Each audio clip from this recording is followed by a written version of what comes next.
priest had he lived. What's the most detailed thing this shows you?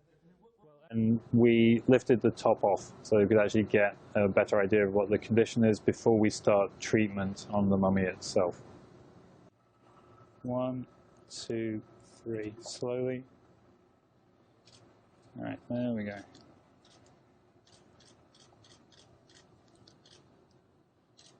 This is the mummy of a 14-year-old boy. We think it dates to about 2,500 years ago, so a little over 500 BC.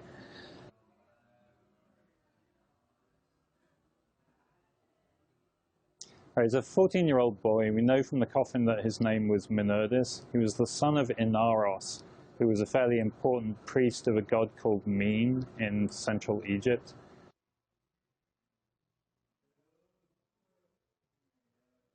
People think mummies are kind of big and brutal and tough, but they're actually really, really fragile. So even kind of a small quantity of inappropriate handling can do a great deal of damage.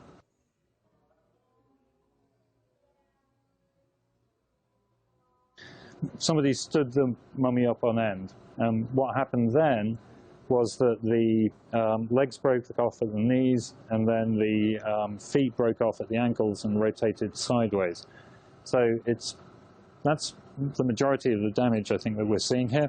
The mummy slid all the way down the coffin.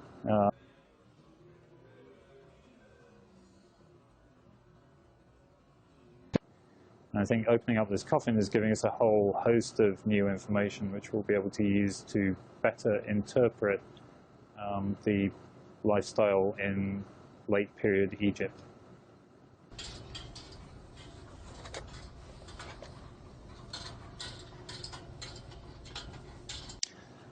The story that everybody knows about mummies is that they take your brain out through the nose, they take your organs out, they put them in canopic jars, and they put the jars with the mummy. What happens in this later period, and this is one of the more interesting things that one starts to learn, is that the organs were taken out, preserved, wrapped into packets, and then put back in either into the abdominal cavity or into the chest cavity or between the legs. We actually start to open it up to try and figure out exactly what it is that we're going to do once we get in there.